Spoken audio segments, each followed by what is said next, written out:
শুরু হয়ে গেছে ঘূর্ণিঝড় রেমা। সবাই চারদিকে ছুটছে, পালাচ্ছে সবাই। সমুদ্রের উপকূলীয়বর্তী এলাকা থেকে পর্যটকগুলো সবাই পালিয়ে ছুটছে চারদিকে।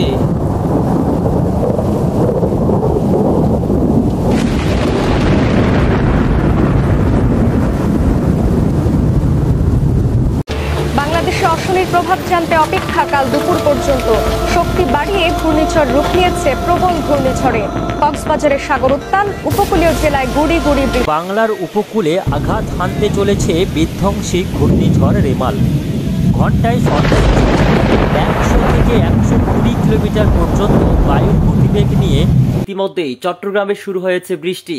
গভীর নিম্নচাপের প্রভাবে চট্টগ্রাম, কক্সবাজার, বংলা ও পায়রা সমুদ্র বন্দরকে 3 নম্বর স্থানীয় সতর্ক সংকেত দেখিয়ে যেতে বলা হয়েছে। পতেঙ্গা আবহাওয়া অধিদপ্তর থেকে এ তথ্য নিশ্চিত করা হয়েছে।